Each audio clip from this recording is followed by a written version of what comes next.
Connectez-vous, ceux qui le sont, merci, ceux qui ne le sont pas. Informez aux autres que nous sommes déjà en ligne, que Dieu vous bénisse énormément.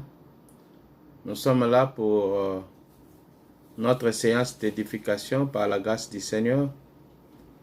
Nous n'aurons pas à perdre le temps. Nous allons prier. Éternel notre Dieu, nous bénissons ton Saint-Nom. Merci pour ton amour et pour ta bonté. Merci pour les circonstances. Et merci pour le temps ainsi que les opportunités. Nous sommes là par ta grâce pour élever ton nom. Nous sommes là par ta grâce pour glorifier ton nom. Papa, dans ton amour, parle-nous. Édifie nos âmes et console nos êtres. Dans le nom de Jésus-Christ, notre Seigneur et Sauveur. Amen. Que Dieu vous bénisse énormément partout où vous nous suivez. Que le Seigneur Dieu puisse vous faire grâce et que la grâce comble vos maisons. Nous avons une séance d'édification aujourd'hui et un enseignement à donner. Et nous n'aurons pas à perdre notre temps parce que je pense qu'il faudrait essayer un peu de parler de ce que Dieu a placé dans notre cœur. Nous prenons Matthieu chapitre 7 et le verset 13. Matthieu, le chapitre 7 et le verset 13. Merci à ceux qui sont connectés. Informez aussi aux autres que nous sommes là. Matthieu, chapitre 7, le verset 13. Et avec ce verset qu'on va faire notre introduction et par la grâce de Dieu, nous aurons à parler. Que dit la Bible, bien-aimée? La Bible dit ceci: entrez par la porte étroite, car large est la porte spacieuse et le chemin qui mène à la perdition. Il y en a beaucoup qui entrent par là. Mais étroite est la porte et resserré le chemin qui mène à la vie, et il y en a peu qui les trouvent. Ah, ça, ce sont des déclarations du Seigneur. Et quand Dieu, Jésus-Christ lui-même parle, je crois que comme Église, nous avons intérêt à ce que nous tirions beaucoup d'attention aux paroles du Seigneur. Ici, le Seigneur nous montre une chose. Frères bien-aimés, nous voulons parler aujourd'hui sur les dons de la vie, un don périssable. C'est cela qui serait notre élément et notre thème de ce matin, de ce soir, pour ceux qui nous suivent le soir, pour ce midi, ceux qui sont avec nous ici. Que Dieu vous bénisse énormément partout où vous êtes. Je sais que les moments, c'est complique encore beaucoup plus, mais il y a une chose que nous savons, la foi de Dieu ne change pas. Le Seigneur a dit, même vous ne craindrez pas la peste qui frappe en plein midi. Et je crois que le Seigneur Dieu, qui est votre Seigneur et qui est le mien, nous protégera tous durant cette période de pandémie qui est en train d'emmener beaucoup. Et je crois que Dieu vous gardera. Ne troublez pas vos âmes, ne vous inquiétez pas. Restez là où vous êtes dans la foi. Continuez à prier. Après ce confinement, je sais que beaucoup de gens pensent que la vie deviendra difficile. Oui, c'est vrai, certainement. L'économie du monde entier est en train de basculer. Et je crois que prochainement, peut-être, je vous parlerai de l'économie mondiale et les éléments prophétiques qui est derrière ça.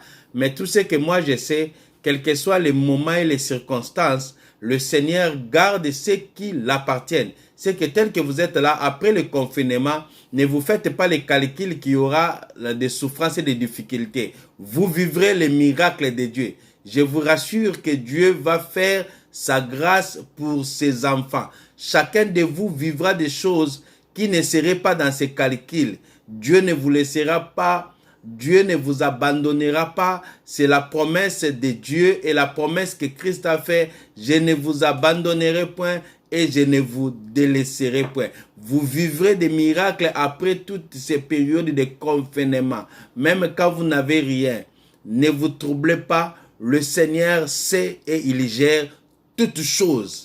Gloire à Dieu pour ceux qui m'écoutent. Et gloire à Dieu pour ceux qui m'entendent et qui m'attendent comme les disciples, parce qu'un disciple, il entend 2 fois une parole. Que Dieu vous bénisse énormément. La vie sur terre, frères bien-aimés, est un don, mais c'est un don périssable. Et ça, c'est un élément que beaucoup de nous doivent se faire réaliser dans leur pensée, qu'il est vrai que Dieu nous a donné le don de la vie sur terre. Mais n'oubliez pas que ce don-là est un don qui est périssable. Je prends un exemple simple à la manière des humains. C'est comme vous avez préparé une nourriture aujourd'hui. c'est une nourriture que beaucoup de gens se sont réjouis en mangeant. Mais lorsque vous en laissez sans la conservation, après demain ou le jour suivant, la nourriture va pourrir. C'est de même, frères bien-aimés, la vie de l'homme est un don de Dieu, mais un don qui est périssable. Nous devons prendre beaucoup de conscience et prendre beaucoup d'intérêt, prendre soin de ce que nous avons reçu de Dieu comme don de la vie sur terre. Une vie périssable, pourquoi? Parce que c'est une vie qui est limitée. Dieu nous en a donné à un temps bien fixé et bien ordonné. Voilà pourquoi ce temps que Dieu nous a donné sur terre, qui est périssable et que nous appelons la vie, Dieu nous en a donné pourquoi? Merci Seigneur. Dieu t'a donné cette vie justement pour faire un choix. Voilà pourquoi nous sommes sur terre. Nous sommes sur terre justement pour réaliser le choix. Et quand nous remarquons la vie de tout un chacun de nous n'est rien d'autre qu'une panoplie de choix. Ce sont les choix, les différents choix que nous faisons dans différents domaines de la vie, dans différentes réalités de la vie qui conditionnent notre existence. Et beaucoup plus, c'est ce qui conditionne notre demain. Ta vie d'aujourd'hui, Dieu te l'a donnée, mais il ne te le donne pas d'une manière éternelle.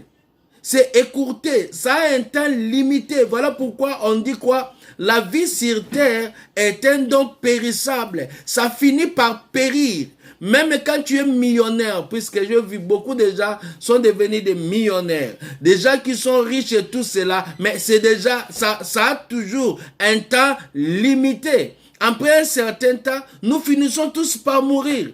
J'ai béni un bien-aimé qui a chanté, il a dit, tous ces gars que nous avons vus, qu'on a chanté, tous ceux-là aujourd'hui ne sont plus, ils sont retournés à la terre. Mais les hommes ne comprennent pas. Pourquoi? Parce que Dieu t'a donné la vie, mais il en a limité dans un espace de temps. La Bible dit l'homme ne peut pas aller au-delà de 120 ans. Quelles que soient les théories que vous amenez, quel que soit tout ce que les médecins nous parlent de cholestérol, de ceci, de différents régimes, devenez vétérinaire, végétarien, ne mangez pas trop de la viande, de tout ce qui s'ensuit, l'homme ne peut pas augmenter autant que Dieu a limité. Mais maintenant, voilà mon problème, c'est là où je suis. Pourquoi Dieu nous a-t-il donné ce temps? Parce qu'il voulait que nous fassions un bon choix.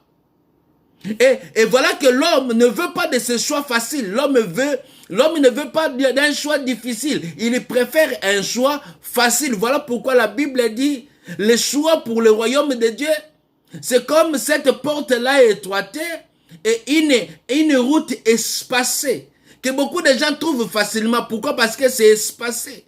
Ils n'ont pas beaucoup de restrictions. C'est une vie facile. Et c'est ce qu'on nous offre aujourd'hui. C'est l'évangile d'aujourd'hui. L'évangile de la vie facile. Dieu vous accepte tel que vous êtes. Même si vous vous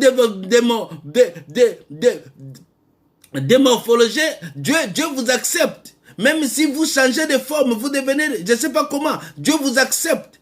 Vous venez à Dieu en étant, peut-être que vous n'avez pas une bonne vie. Dieu vous accepte comme cela. Et on nous rassure, restez-en comme ça.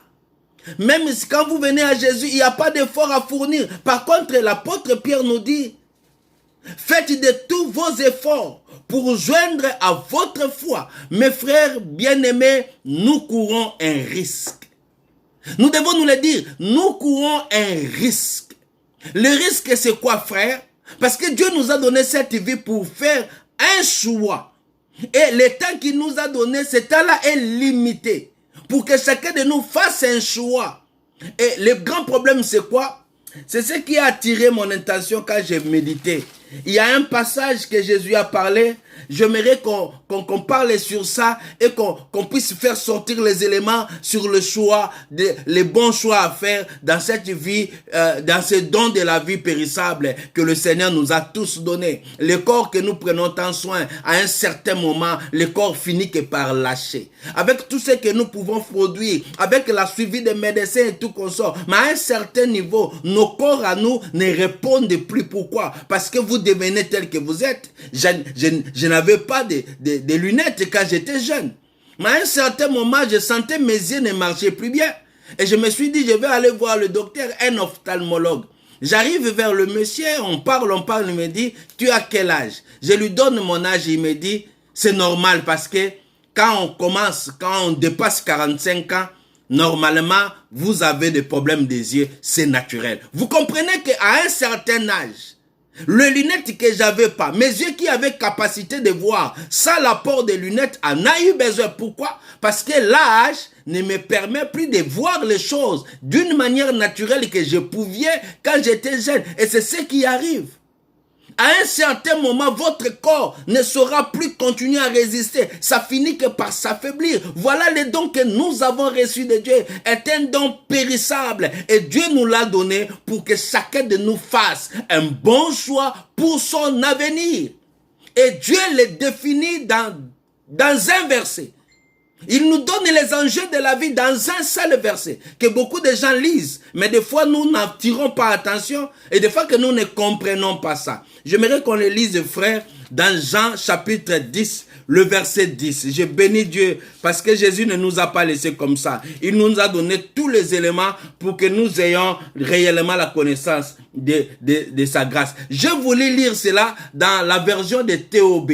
Que dit Théobi de ces versets de Jean 10, 10? J'ai lu pour Louis II parce que beaucoup de gens utilisent Louis II, surtout nous, les Africains du Congo. Le voleur ne vient que pour dérober, égorger et détruire. Moi, je suis venu en fait que les brebis aient la vie et qu'elles soient dans l'abondance. Je lis maintenant ce que Théobé nous dit. Que dit Théobé? Théobé nous dit ceci. Le voleur ne se présente que pour voler. Je bénis Dieu pour cela. Il dit, le voleur ne se présente que pour voler. Vous savez, quand le voleur s'est présenté dans les jardins d'Éden, il a volé.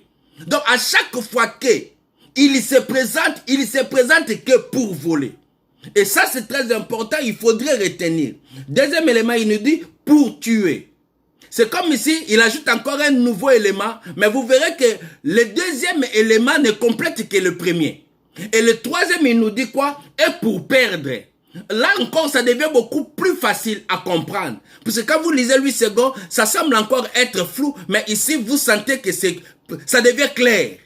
Il dit, le voleur, quand il vient, il n'a que 3 œuvres à accomplir, 3 actions ou objectifs. Voler, tuer et perdre. Vous comprenez ça? Et ça, c'est très important. Il fait perdre. Et que fait le Seigneur? La Bible dit, je suis venu pour que les hommes aient la vie. Le premier élément. Et le deuxième élément, que Jésus est venu faire la vie en abondance. C'est comme ici une répétition de la même chose. Parce que quand la vie est là, c'est la vie. On ne peut pas parler de la vie en abondance ou la vie c'est tellement la vie. Mais quand le Seigneur utilise les mots vie et vie en abondance, là, ça donne une autre connotation et les enfants de Dieu doivent avoir la pensée réelle. Que Dieu vous bénisse là où vous êtes. Écoutez-moi très bien et suivez avec attention parce qu'ici, il y a des choses.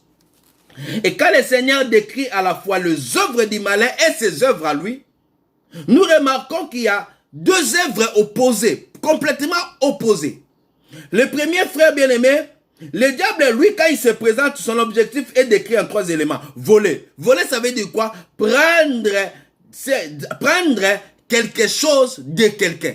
Prendre quelque chose de quelqu'un. Voilà ce que le diable est venu. Le diable est venu dans ta vie non pas pour te bénir, je bénis le Seigneur. Parce que tous ces gens que vous adorez, tous ces gens que vous glorifiez, tous ces gens que vous élevez dans les honneurs et tout consort, tous ces noms que le diable a établis dans le monde, il est venu non pas pour les faire des célébrités. Le diable est venu pour les voler. Prendre quelque chose d'eux. Et le diable est venu dans ta vie que pour prendre quelque chose en toi. Maintenant, qu'est-ce que le diable est venu prendre en toi? Oh Seigneur, merci. Qu'il nous donne l'intelligence pour que nous comprenions les choses.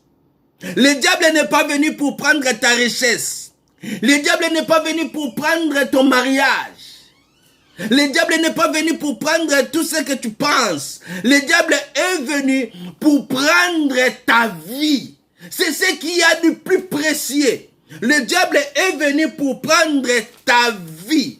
C'est ce que le diable est venu. Que le Seigneur soit loué. Le diable est venu pour prendre ta vie. Le diable n'est pas venu pour pour qu'ils viennent voler. C'est comme ça. Il y a une évangile qui s'élève comme cela. C'est comme si nous chrétiens, le diable est venu, il a volé nos mariages, il a volé ceci, il a volé ta fertilité, il a volé ceci, cela. Le diable n'a pas besoin de tout ça. Son objectif, c'est voler ta vie, prendre ta vie. Et le diable, pour prendre ta vie, il utilise ses moyens. Et la vie que le diable prend en toi, avant que ça soit physique, c'est d'abord ta vie spirituelle. Le Seigneur a dit à Adam, le jour où tu en mangeras, tu mourras. Mais le jour où Adam a mangé le fruit, il n'était pas mort. Adam continue à parler. La Bible dit c'est comme une continuité de la vie. Mais quelle en était la vie? Parce que le spirituel était déjà mort. Quand le diable a séduit l'homme, l'homme a perdu sa vie spirituelle. Il était mort, mais physiquement, il continuait. Vous remarquerez que les décisions de l'homme sont devenues éphémères. Toutes ces décisions étaient devenues en erreur. Il faisait tout, mais avec erreur, parce que la vie qui était en lui n'était plus. Frère bien-aimé, si tu es spirituellement mort, physiquement, tu n'existes pas. Même si on peut t'avoir, toi, debout, bien habillé, mais tu n'existes pas, parce que l'homme, c'est pas le physique. L'homme, c'est d'abord le spirituel. Le diable, quand il vient, il t'enlève ton spirituel. Tu restes comme cela. Tu deviens un homme à la merci de tout. Je vais vous dire une chose. Il n'y a personne qui est naître dans ce monde. Il n'y a pas un homme qui se dit, je ne suis pas de Dieu, je ne suis pas du diable. Moi, je mène ma vie moi-même. Malheureux, ignorant que tu es. Il n'y a pas un homme qui peut se diriger lui-même. La Bible dit, il n'y a que deux personnes qui dirigent tout ce qui existe. Il n'y a que deux camps. La Bible nous l'explique clairement. Quand on nous parle dans l'enlèvement, il dit, des deux qui seront au lit. L'un sera pris et l'autre laissé. Qu'on ne vous trompe pas. Oh non, moi, je ne suis vraiment pas, vous savez, je suis chrétien, mais les histoires là, je n'entre pas dans l'intérieur parce qu'il y a des problèmes. Non, c'est pas parce qu'il y a des problèmes, c'est parce que tu n'es pas de ceux qui sont là. Ceux qui sont de Dieu, ils restent pas à la porte. Ceux qui sont de Dieu, ils entrent à l'intérieur. Ils découvrent Dieu dans sa profondeur. C'est cela, frère bien-aimé. Le diable, quand il est venu, il ne cherche qu'à nous détruire, à enlever la vie qu'il y a en nous. Voilà pourquoi Dieu, en nous donnant la vie sur terre, en nous bénissant d'être des humains sur terre, il nous a donné l'opportunité de faire les choix, de corriger les choix, le mauvais choix que Adam a fait. Toi, tu peux corriger ces choix en choisissant le Seigneur, lui qui est venu nous sauver du péché d'Adam. Et ça, c'est merveilleux, frère bien-aimé. Le diable est venu, il utilise tous les moyens qu'il voudrait utiliser pour qu'il puisse arriver à son objectif, faire mourir l'homme spirituel, l'homme intérieur qui est en nous. Il utilise ces moyens. Et Dieu, quand il y vient, frère, c'est comme un perdant. Remarquez, frère, le choix de Dieu, Dieu le décrit comme, il dit, une porte étroite et resserrée. Et de l'autre côté, il définit le choix des hommes et le choix du diable que les hommes choisissent comme une route large et espacée. C'est comme quand vous remarquez les deux, vous comprenez, parce qu'aujourd'hui, quand tout le monde vous applaudit, on dit, celui-là est de Dieu. Parce que le pasteur a 10 000 membres, il est l'homme des miracles. Parce qu'il y a ceci, mais vous ne lisez pas Dieu. Jésus, quand il définit son peuple, il ne le définit pas en masse, il dit le petit troupeau. Quand il définit le choix de la vie, il dit une porte étroite et resserrée, que plusieurs ne trouvent pas. Par contre, large et espacé, il y en a. Là où on vous autorise, on dit au nom de la beauté, habillez-vous de ces formes. Au nom de ceci, soyez cela. Il y a des gens qui viennent à l'église, ils ne viennent même pas pour la vie, ils viennent parce qu'ils ont des objectifs physiques, charnels, qu'ils n'ont pas trouvé et ils les cherchent maintenant en employant Dieu. De la même manière qu'on allait hier vers les féticheurs et tout qu'on sort, de cette même manière aujourd'hui, l'église est allée consulter le prophète, écoutez ce que Dieu dit, parce que pourquoi, frère bien-aimé, nous sommes devenus tellement des hommes vendus au diable que nous ne pouvons plus rester prier Dieu, gêner et chercher la face de Dieu, puisqu'il y a des hommes qui se présentent comme ayant la solution, à qui ils peuvent seulement nous dire un mot et voilà tout s'accomplit. Mais le Seigneur nous a pas dit ça. Il a dit quand vous avez des problèmes, priez. Quand vous êtes dans la joie, chantez. Ça, c'est ce que Jésus dit. Il ne nous dit pas, trouve un homme, il vous dira ce que vous avez. Non, frère bien-aimé. Le Seigneur a dit, quand vous avez des problèmes, priez. Et que vous êtes dans la joie, chantez. Nous ne saurons pas changer Dieu. Mais on peut changer l'interprétation des Écritures. Mais on ne saura pas changer le Seigneur. Et le diable, pour qu'il puisse vous voler votre vie, il utilise les hommes de Dieu, il utilise les célébrités, il utilise la politique, il utilise la science, il utilise tout, parce que le monde est sous l'emprise du malin, mais toi tu n'es pas sous l'emprise du malin. Ce qui n'est pas sous le contrôle du diable, c'est l'église. Et quand je parle de l'église, je ne parle pas de l'église locale, je parle de l'église corps du Christ. Que Dieu vous bénisse énormément, frère bien-aimé. Voilà pourquoi, frère bien-aimé, quand le diable a déjà pris en vous la vie spirituelle, ce que vous cherchez là, ce ne sont que les conséquences du vol du diable. Il est venu, il a pris ta vie spirituelle, tu n'as plus rien. Maintenant, dans le physique, tu commences à constater quoi? La souffrance, les manquements, la stérilité et toutes ces choses. Maintenant, tu commences à te battre, chercher la solution à ta stérilité, chercher la solution à tes problèmes, à ta maladie. Maintenant, quand tu cherches cette solution-là, le diable ne te permettra pas que tu trouves la réelle vie en Christ. Il va te permettre, bien sûr, mais de faire quoi, frère? Il te permettra de trouver des hommes qui ne te montrent pas la voie du Seigneur. Voilà là où les prophètes, voilà là où les politiques, voilà là où les scientistes, voilà là où toutes ces inventions du monde actuellement s'est installées. Le WhatsApp, le Facebook et tout comme ça. Parce que ça vous permet de passer plus le temps à ces choses que de lire la Bible, que de prier et chercher la face de Dieu. Il sait vous contrôler parce qu'il vous a enlevé la vie spirituelle. Quand Adam et Ève ont perdu la vie spirituelle, ils ne pouvaient plus réfléchir de la manière correcte. Vous savez quoi? La voix de Dieu les faisait fuir. Je ne sais pas si vous comprenez ce que je comprends et ce que je vais dire. La voix de Dieu faisait fuir Adam et Ève. Par contre, comme enfants de Dieu, même quand ils ont rencontré une difficulté, ils devaient courir plus là où il y avait la voix de Dieu. Mais comme spirituellement ils étaient morts, la voix de Dieu, quand ils en ont entendu, ils se sont mis à fuir. De la même manière aujourd'hui, quand tu prêches la repentance, on te dit tu fais de la condamnation. Quand tu parles aux enfants de Dieu, ne mettez pas. Moi je me dis, frère bien-aimé, pour que moi je ne puisse pas avoir la conviction que les plantes, les cabellos, les tout qu'on sort là, ne sont pas avec Dieu, il faudrait que quelqu'un revienne de la mort pour me le prêcher. La Bible me le dit, frère bien-aimé. Si on veut être chrétien, nous avons la Bible avec nous. Je sais que ces condiments-là, cette nourriture-là, beaucoup de gens n'en supportent pas. Pourquoi? Parce que la voix de Dieu, ils ne veulent plus l'entendre. Ça fait mal. Ça leur rappelle le mal qu'ils font. Ça leur rappelle la foi qu'ils n'ont plus. Et quand ils écoutent la foi de Dieu, ils se disent non, cet homme il parle pas bien. Non, cet homme-là, tout ce qu'il sait, c'est pointer le doigt contre nous. C'est parce que les gens ne savent plus supporter la voix du Seigneur. Et ça, c'est l'œuvre du diable, frère. On dit, la Bible dit quoi, frère? Quand il vient pour voler, pour tuer. Tuer, ça veut dire provoquer la mort. Vous voyez, ce n'est rien d'autre que la continuité de la première pensée. Il vient voler la vie. Or, quand on vole la vie, on cause la mort. Le Seigneur ne t'a expliqué que ce qu'il t'a dit en premier. Quand il vient, il prend ta vie, tu es maintenant comment? Il cause la mort. C'est ce qui se passe, frère bien-aimé. Quand le diable vient, il veut prendre ta vie, il peut utiliser la musique du monde que tu aimes. Parce qu'il veut prendre ta vie, il peut utiliser les amis que tu as.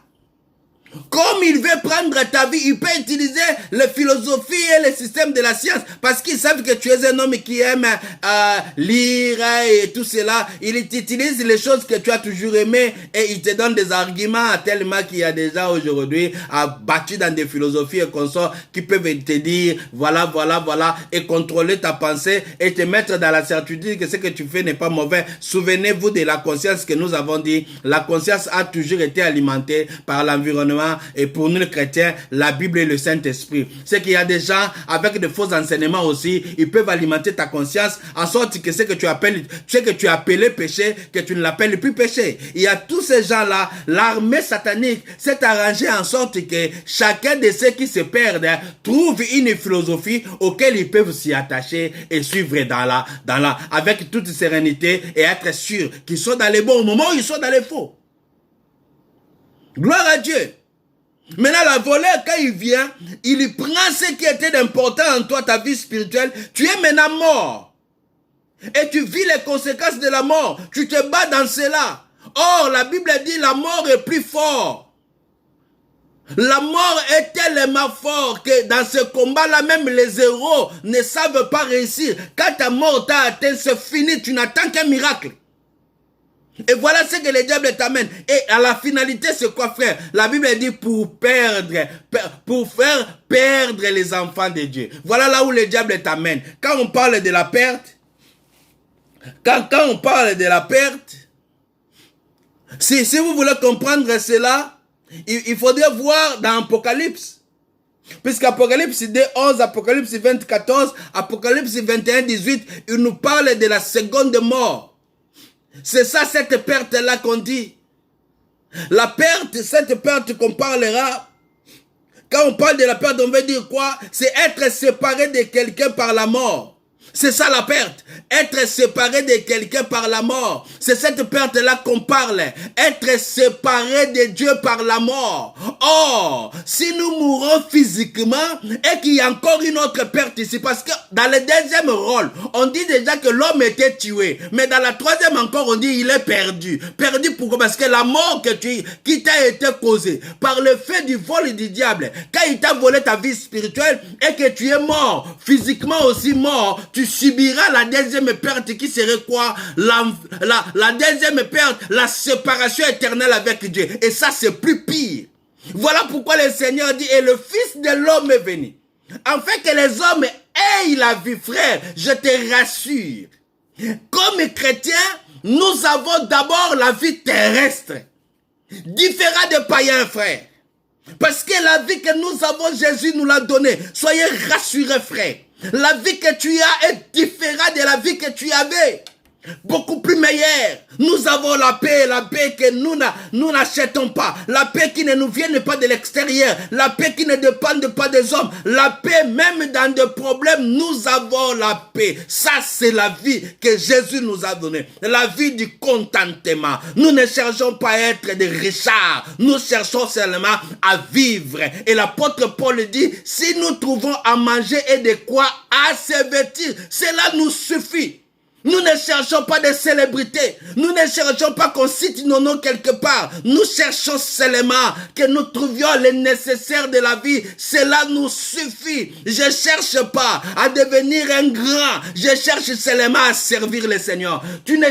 Vous savez, quand vous avez le Seigneur, vous ne cherchez pas le trop. Vous cherchez juste ce qui vous suffit. Vous savez pourquoi? Parce qu'après l'abondance, la vie que nous avons, voilà, le Seigneur nous livre un secret. Il dit encore quoi? En fait, ils aient la vie en abondance. C'est que après cette vie, il y a l'abondance de la vie. Ça, c'est la vie éternelle. Ça, c'est la vie éternelle parce que la vie sur terre, avec le Seigneur, c'est une vie merveilleuse, particulière, spéciale. Quelqu'un comprenne les valeurs, ce n'est que ceux qui sont avec Jésus. Je crois que comme enfant de Dieu, même quand vous n'avez pas, vous ne mettez pas au monde, vous ne vous inquiéterez pas. Pourquoi? Parce qu'il y aura une paix qui serait dans votre cœur, qui continuera à vous garder pour que vous ne puissiez pas perdre le contrôle. Même si vous manquez des habits, en votre intérieur, vous sentirez qu'il y a une paix qui continue à vous assurer, frère. J'ai vécu des moments énormément et terriblement difficiles dans ma vie, mais ce que je peux retenir de tout ce temps-là, je ne m'inquiétais pas. Même quand les hommes se moquaient de moi, moi-même comme individu, je ne m'inquiétais pas, je trouvais tout normal. Même quand je manquais, je ne me faisais pas de problème à cela. Je trouvais que c'était normal. Pourquoi? Parce que le Seigneur avait placé une paix intérieure à moi, de sorte que je ne regardais pas tout autour de moi, tout ce que je n'avais pas, tout ce que je manquais. Et ça, c'est merveilleux. Ceux qui peuvent connaître la richesse de cette vie ne sont que ceux qui sont avec Jésus. Et quand Jésus vient dans ta vie, il te donne cela. Il ne te limite pas que dans cette vie-là. Il te donne après la vie en abondance. Et ça, c'est merveilleux. Nous lisons rapidement Luc chapitre 16, frères bien-aimés. Nous allons remarquer le merveilleux bonheur du Seigneur pour ceux qui ont trouvé la vie. Voilà pourquoi à côté de toi, sache-le très bien que le diable est là. Il cherche à te séduire par la musique mondaine. Parce que tous ces mondains ici qui nous chantent de la musique profane, ce sont les évangélistes du diable. Ils nous propagent le pensée du diable. Ils nous disent qu'est-ce que Satan est en train de prévoir et vouloir faire. Et tous ces politiciens, ils sont là pour faire des lois, afin de permettre la pensée satanique de s'accomplir sur la terre. Voilà pourquoi, frère bien-aimé, les scientistes viennent, ils viennent pour corrompre votre façon de voir. Ils viennent pour enlever en vous la foi et la bonne façon de... Frère bien-aimé, je ne refuse pas. La maladie peut être guérie, frère bien-aimé. Les médicaments nous aident à être guéris de la maladie. C'est vrai, mais ces mêmes médicaments peuvent être administrés à deux personnes de la même manière, atteintes du même niveau, mais entre les deux, un peut mourir, l'autre peut survivre. Si cela est le cas, je ne crois pas que les médicaments nous guérissent. Je pense, frère bien-aimé, même quand il y a eu l'épidémie d'Ebola en Afrique, il n'y avait pas de médicaments, mais tous ne mouraient pas. Ils ne mouraient pas, oui, mais pourquoi ils ne mouraient pas? Pourquoi certains d'entre eux étaient guéris et d'autres étaient morts? Puisqu'il n'y avait pas de médicaments. Vous ne voyez pas qu'au-dessus de ce qui se passe, il y a une main qui contrôle toutes choses. Vous ne sentez pas qu'il y a un être qui sait dire un mot sur ta vie et que les choses changent? Ne vous troublez pas, frère. Tous ces politiciens, ces scientifiques, tous ces célébrités, frère, ils sont là pour amener le monde vers les objectifs sataniques. Mais toi qui as reçu la vie de Dieu, ayez la Bible, continue de vous garder par le Saint-Esprit. Nous lisons le dernier verset. Et après ce dernier verset, nous aurons à prier un tout petit peu et nous terminons par là. Luc chapitre 16, le verset 19 au verset 31, vous lirez tous les versets par vous-même. Moi, je ne saurais pas lire tout cela. Je vais seulement lire quelques passages seulement. Et la Bible dit quoi, frère bien-aimé? Il s'écria, Père Abraham, aie pitié de moi. Non, prenons un peu plus haut. Et le verset 22. Le pauvre mourut et il fut porté par les anges dans le sein d'Abraham. Les riches moururent aussi et il fut enseveli. Il y a deux choses ici. La Bible dit que le pauvre était mort amené par les anges au sein. Les riches étaient morts enterrés. C'est que nous, par la mort, nous n'allons pas nous tous de la même manière. Les païens, ils descendent en bas. Les chrétiens, les anges viennent les chercher et ils les amènent. Nous n'irons pas par nous-mêmes au ciel. On viendra nous prendre pour aller au ciel. Et le Seigneur, il nous montre là deux personnes qui ont fait des choix différents dans leur vie. L'homme riche a fait le choix. Le choix de l'homme riche, c'était la richesse, c'était le bien-être, c'était l'égoïsme, c'était le mépris, c'était tout ce qu'il y a là. Les gens aujourd'hui qui donnent de la valeur à leur costume, ils en trouvent beaucoup plus important que les hommes. Les gens qui s'invoquent, qui se donnent de la valeur parce qu'ils sont impudiques, parce qu'ils font séduire les femmes, parce qu'ils savent séduire les hommes. Je vis une femme qui s'est fait une vidéo, qu'elle est spécialiste de faire tomber les hommes. Les gens qui se tapent la poitrine, du mal qui connaissent tout consort. Ce sont des choix que les hommes font et nous faisons ces choix chaque jour. Chaque jour, on fait des choix. En se réveillant, nous faisons des choix et malheureusement, beaucoup de choix des hommes ne sont pas bons. Lazare, malgré sa pauvreté, je ne veux pas dire que le ciel est réservé aux pauvres. Non, je dis ceci, le ciel est pour ceux qui font un bon choix sur la terre. Le bon choix commence par l'acceptation de Jésus, mais ça ne s'arrête pas là. Le bon choix, ça commence par Jésus, mais ça finit où? Dans la crainte de Dieu, afin d'avoir la stature de lui-même Christ. C'est que nous commençons par recevoir Jésus et nous achevons notre vie dans la crainte et dans l'amour du Seigneur. Voilà pourquoi Lazare, malgré qu'il était pauvre, il avait des richesses en lui, il savait le Seigneur, il connaissait le Seigneur et il aimait le Seigneur, il suivait sa voie. Et qu'est-ce qui a été comme conséquence, frère, de tout cela? Dieu lui avait donné la vie en abondance. Vous remarquerez, frère, malgré la pauvreté de Lazare sur la terre, il y a un élément qui nous montre que Lazare avait la vie. C'était quoi, frère bien-aimé? La paix. Lazare n'avait pas de richesse, il était pauvre, il n'avait pas à manger, mais il avait la paix. Nulle part on nous dit que Lazare s'est lamenté.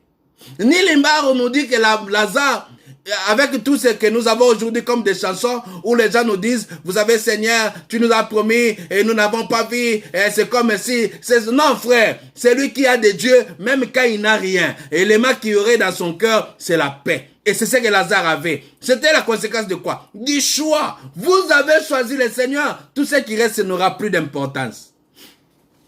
La vie que nous avons est un don, mais c'est un don périssable. Même si aujourd'hui, tu es riche, mais il ne faut pas oublier que ta vie sur terre est un don de Dieu, mais périssable. Nous finirons par mourir et perdre. Nous finirons par mourir et laisser. Nous finirons par mourir et être oubliés. Nous finirons par mourir et nous serons dans l'histoire. Nous finirons par mourir, frère, parce que la vie sur terre, personne n'est éternel. Alors faites attention. Faites attention à la manière dont tu conduis ta vie. Faites attention aux décisions que tu prends chaque jour sur ta vie. Faites attention.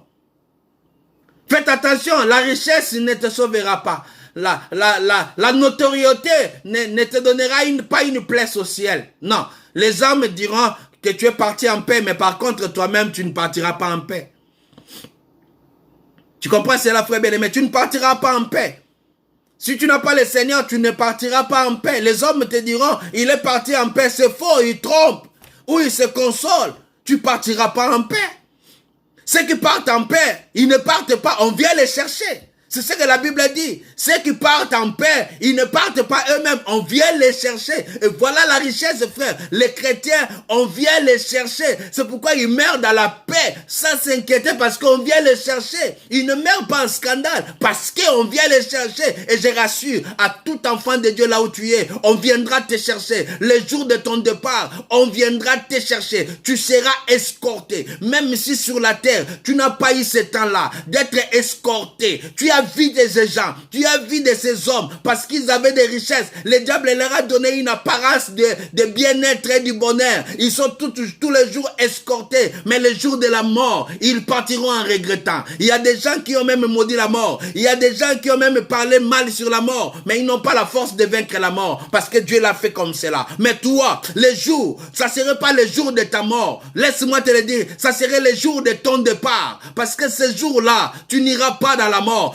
Tu iras là où le Seigneur t'attendra. Il enverrait des anges pour te prendre. Et ce jour-là, tu verras que le verset que le Seigneur a dit, ceux qui l'ont connu ne mourront pas. C'est vrai, ce jour-là, tu comprendras que tu n'étais pas mort. Tu as changé seulement de vie. Et c'est là, voir, bien-aimé, comme des chrétiens, réfléchissez à chaque seconde, à chaque minute.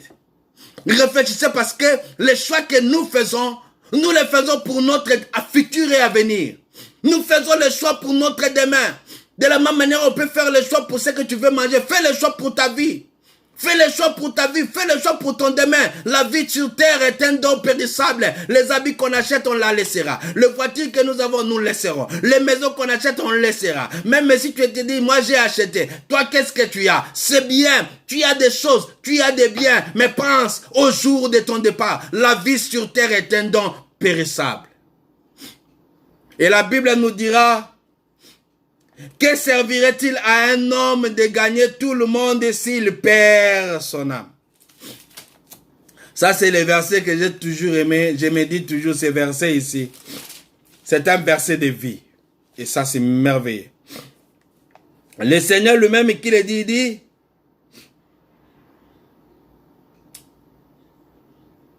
les gens qui venaient à lui, la foule, le Seigneur fit émis de compassion pour elle parce qu'elle était languissante et abattue comme des brebis qui n'ont point de berger. Vous remarquez ça? Les gens qui choisissent le diable, ils n'ont pas de berger. Voilà pourquoi ils sont abattus. Ta vie est tellement abattue à cause de tes mauvais choix.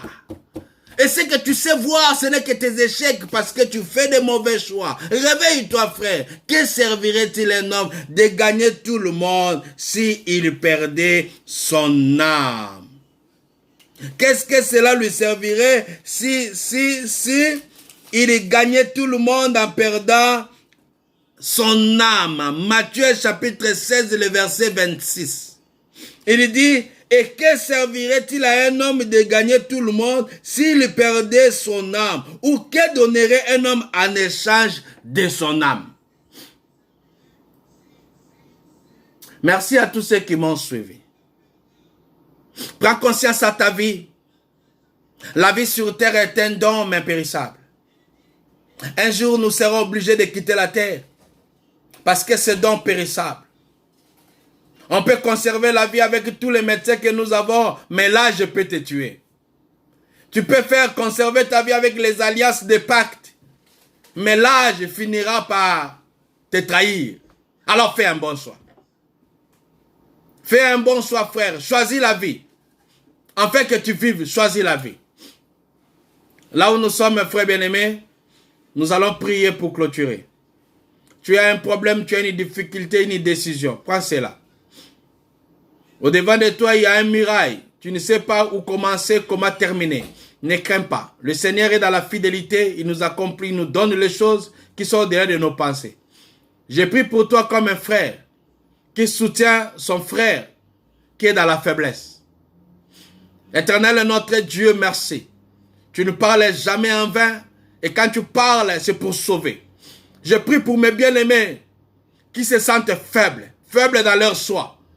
Parce que leur soi est influencé par ceux qui les entourent, par ceux qui les entendent. Et cela constitue l'objet de leur choix. Seigneur, je prie que ta grâce se manifeste en eux.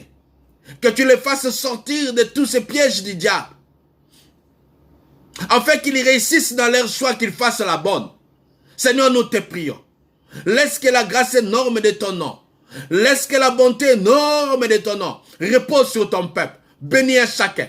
Tous ceux qui décident maintenant de changer leur vie, que ta grâce les touche. Que tous ceux qui sont aussi dans la maladie, dont le corps est en train de déranger, que ta grâce les touche, nous prions. Nous prions dans le nom puissant de Jésus-Christ. Que le Dieu de paix et d'amour fasse sa grâce sur toi. Au nom de Jésus-Christ. Amen. Que Dieu vous bénisse énormément. De partout où vous êtes, que Dieu vous bénisse. Faites-vous enregistrer dans notre compte YouTube. C'est mon nom. Quand vous tapez apôtre Christian Bolanga, vous trouvez mon compte. Et tous mes enseignements sont là. Et d'autres qui ne passent pas sur Facebook, il y en a sur YouTube. Que le Dieu de paix vous bénisse, vous tous qui étaient connectés pour me suivre. Que Dieu vous assiste. Merci beaucoup. Que Dieu vous bénisse.